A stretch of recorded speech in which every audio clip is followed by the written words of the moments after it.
We're live, Mr. Reeves. There it is. Look at you in your new location. I'm house sitting in Brooklyn. Yeah. So, Awesome. welcome back to Dummy Guide to Excuses. So, we have a really good topic today. It is. Yes, when refusing to move on is your MO. Yep. Ooh. So, I'm Jimmy Allen. I am your love and relationship coach.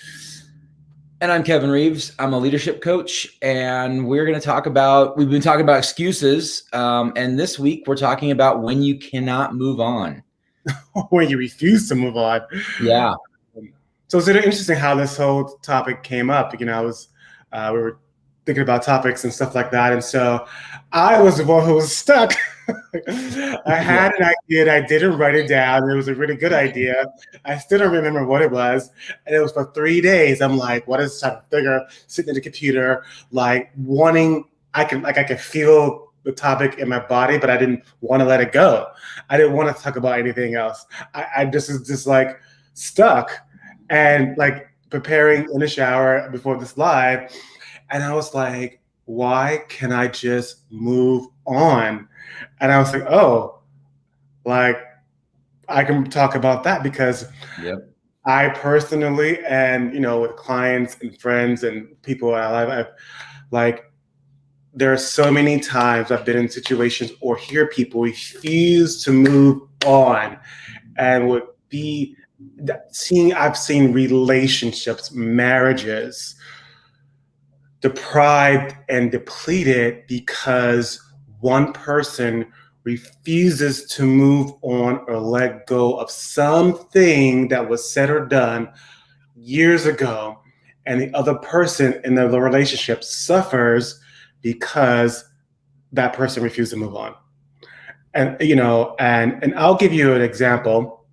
I met someone a long time ago before I became a coach, and this is why I thought about this. And I was becoming a coach, and she was telling me about her relationship with this man, and she said this thing, and it made me like question. She said, "Oh yeah, I'm married to this man, but he's not the love of my life. The love of my life died." And I was like, "Well, what do you mean?" She's like, "Well, so and so would never be like this guy who died. He was like, she was describing a guy who had passed away."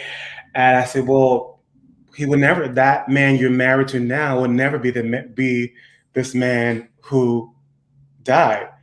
And I said, you're comparing this man to the next. And I said, comparing will always be the detriment of your relationship.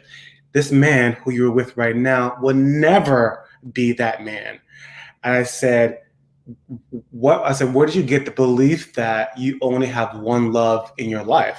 I said, that's not real.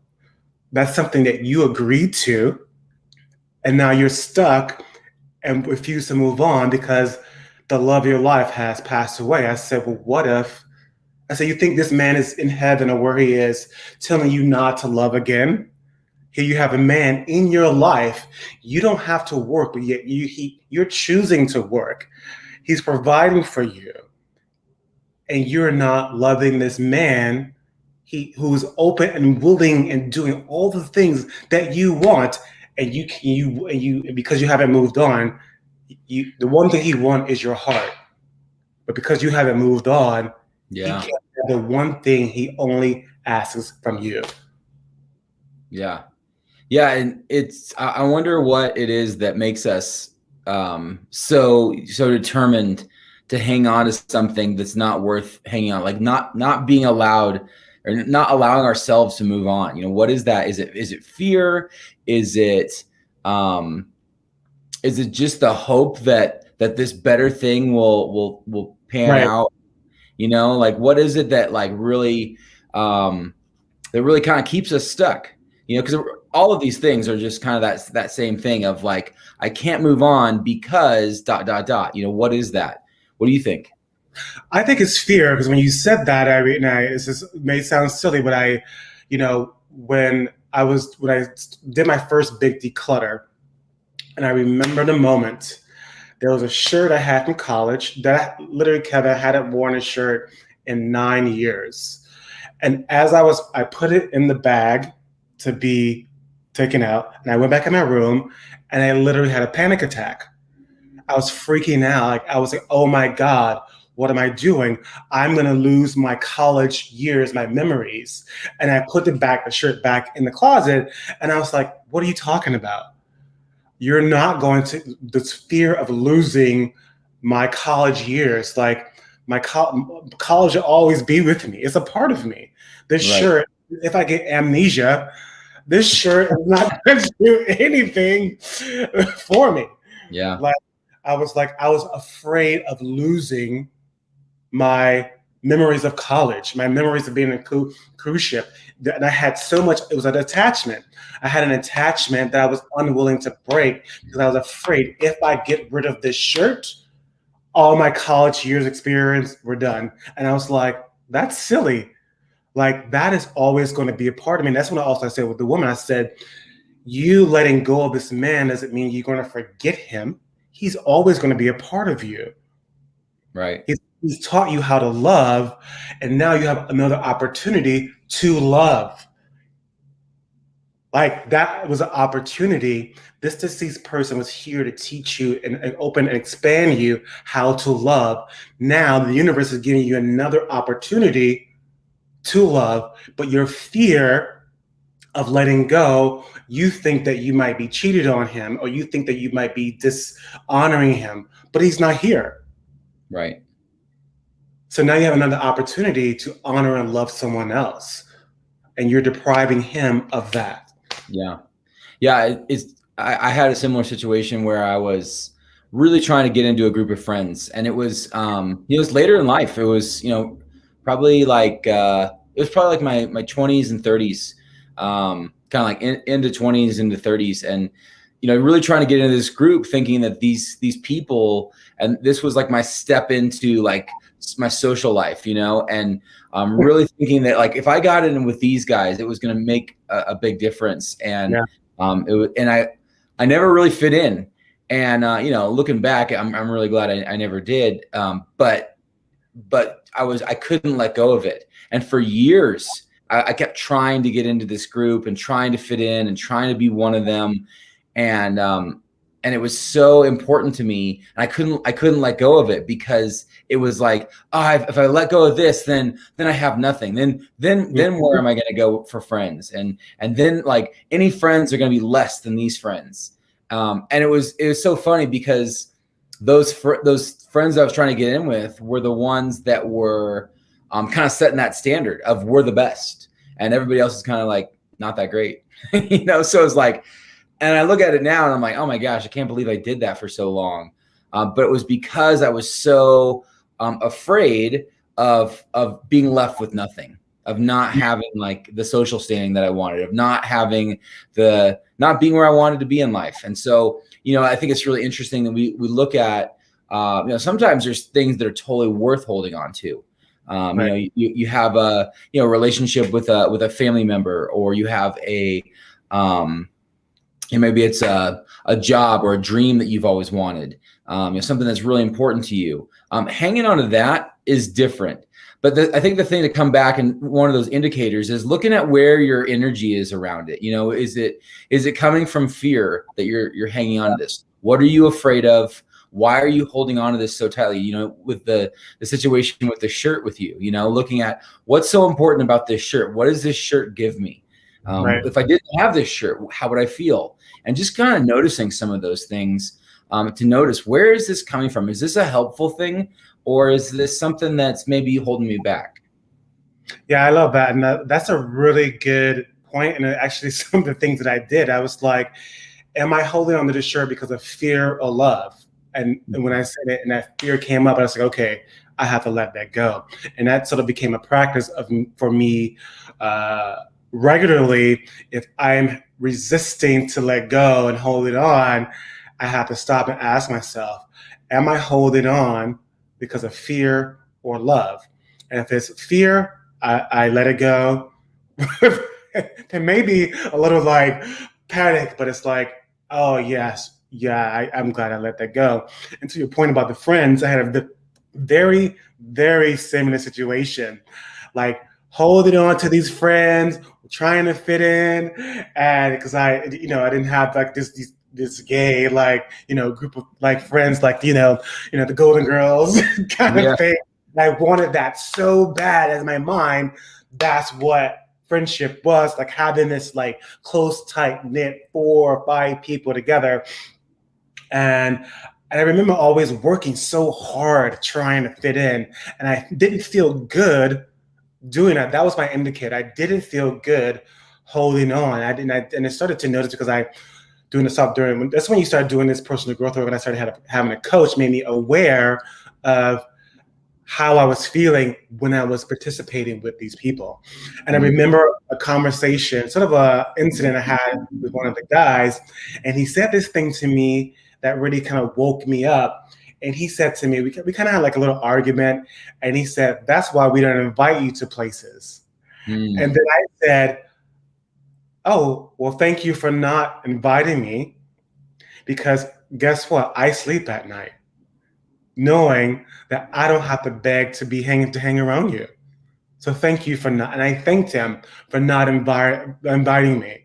And he looked at me kind of strange. And that's when I was like, oh my God, like I would never do that again. I would never try to force myself to be in relationships where I have to exert so much energy, or if I'm holding on so bad that I refuse to move on, it's time for me to let go. And Yeah. it changed everything. And I started to look at the relationships where there were ease, there was peace, and there was reciprocation in relationships. And that's probably the reason why I'm in this partner right now, because when I put the time and energy to where the love and flow was flowing, it grew really fast, and I grew really fast. And then the potential of the relationships grew faster, and it deepened because I focused on where love was being mutually reciprocated. Yeah. So it really sounds like, looking at those internal cues are, one of the really the big steps to kind of avoiding this, or to at least like sniffing it out, when you're like, what's going on here, and asking yourself, what are some, some questions you can ask. And I think those are some of them, of looking at like, where is this love being reciprocated? Or, in my case, what's going on here? What am I hoping for? Why am I still hanging on to this? What's important about this to me? Are there any other things that you could do? I mean, obviously, we're both coaches. Working with a coach is a great one. To get that third perspective. So many times it's like you got something stuck on your back and you can't see it, and you keep kind of turning around trying to get it, and you're missing it. And a coach can see that because they have a different perspective and see things differently. And that's why that's one of the greatest things about working with people as a coach. I just did a 4-day training for some teachers and some community volunteers to work with some homeless students in the Tacoma, Washington area.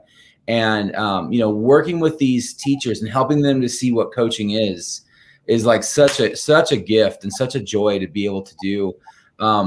But the big thing that, people walk away with is like, they really feel seen. And I think that's what we are talking about here is when you're in this situation, just hanging on to something and you can't move on. No one's really seeing you at that point. And if they are, they don't have the guts to tell you, or they don't have the courtesy to tell you. And so having a coach who's literally paid to tell you, hey, it looks like this might be something that's going on. What do you think about that? Can be a really great place to kind of move into that. Right. And any other thoughts on like what could be maybe some strategies to kind of like recognize this? I do. Before I do that, I would say here's the thing about the refusing to move on, especially with the friendship thing. You really start to change and mold your way to how to please other people, and it really affects you. Start to show up inauthentic. Mm-hmm. You compromise your joy, your peace, your love in order to please other people, and it also becomes frustrated. It becomes can be saddening and can be angry, and there could be a very downfall to that, and you start to shift, and you start to live on inauthentic life when you refuse to move on, and it has a lot of side effects. So, like especially in marriages, it really puts barriers between two people. So, one of the things I feel like where the people could do is, for me, I always tell people, like, especially one of my clients, I'm like, okay, pause, let's breathe, like really breathe, because like, scientifically, like, you're in your brain, you're in your reptilian brain, so you're like fight or flight mode, like really calm the nervous system down, like take some breathing time to really, so you can like get into that prefrontal cortex, so you can get back into like the thinking brain. And so like, well, where is this coming from? Why do I believe this? And like Tony Robbins and our business coach talk about this, like 5 levels deep, like getting to the core of why, what is the real reason? What is the intention behind not moving on? We hold it on to this, get to the core, and be what we've always been talking about is like, be brutally honest with yourself. Like, oh, because I don't want to love again. I'm scared to let go again. Right. I'm scared to love again. I'm scared if I let go of this job, because I've been there with a job, refusing to quit, holding on. And like, when I walk in, I'm angry, I'm mad, I'm frustrated. But I'm like, it doesn't give me joy when I'm here. So why am I holding on to this? Right. And I'm like, okay, like taking that leap. Like, I'm afraid to take the leap. Mm-hmm. Yeah, I did that for years with my job. Exactly. I held on to it and held on to it and held on to it. And it wasn't until I realized that I was making it like this like major thing in my life of if I don't have this, then I don't know. I had so many questions. Who am I? My identity's affected. Where is my money coming from? How could I do something else? Am I good enough to do something else? I mean, all these things that were just so wrapped up in this job, especially and like, it was terrible. Yeah, especially in your case, like a lot of people say, well, I have kids. Like I have 3 kids to take care of. Right. And sometimes people hold on to that thing, my kids, but inside I'm suffering. And then my kids see that I'm suffering. And then that affects how you treat your kids and your wife. It has an impact of not moving on and holding on to the thing. Right. Right. Yeah. So exactly. So that's a huge one. So, but I think those are really like the kind of like the cornerstones of like what you need to do, of like really like ask yourself those questions, like be brutally honest, hire a coach if you need to, or even ask like a really good friend or family member who's like, the person who can always like call you on stuff and say, hey, like this is the way you're being, or they can be really blunt with you. That's the kind of person that we all need in our lives. And, for everybody, it looks a little bit different, but finding those people to say, hey, this is what I see, and just ask them, hey, what do you think about my situation here? That kind of thing. Right. And that's is really like what you're saying is really great. Like a friend, I say it's important to prompt the friend to say, I need you not to sugarcoat this for me. Right. I need to be very brutally honest. I'm here to listen, to take it in, because I feel stuck. And I'm coming from a loving place. I need you to come from a loving place. And I'm not here to defend myself. And that's important. Don't defend yourself, because sometimes when we hear the thing from the friend, it's easy to get triggered when we hear that truth. Yep. And defensive. It's like, no, like you're giving the friend or person permission to say the truth, and you're there to receive that information. And you have a choice, either take it and move on, or stay the same. That's your decision. And maybe even make a commitment to just sit with that information, as they tell you this, hey, this is what I'm seeing, this is what I'm doing, and you feel triggered, take a deep breath, like Jimmy was talking about, and then just sit with it, hold it, and maybe even set like a time for how long you're going to sit with it. I'm going to take the next day and sit with this information that this friend has given me. Remembering, key word there, this friend has given me. This isn't your enemy.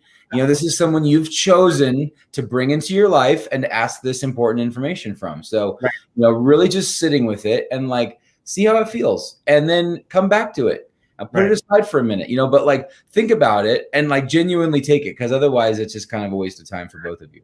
And I'll give you a quick example before we leave. And I did this exercise. I literally contacted all my exes and I started asking a series of questions to see how I acted and behaved in relationships. And this one person who I dated, and I asked him, I said, have I done anything to hurt you that I don't know anything about? And he said, yes. And I got triggered. I was like, oh God, So I was like, and I prompted him, I said, I'm here to listen.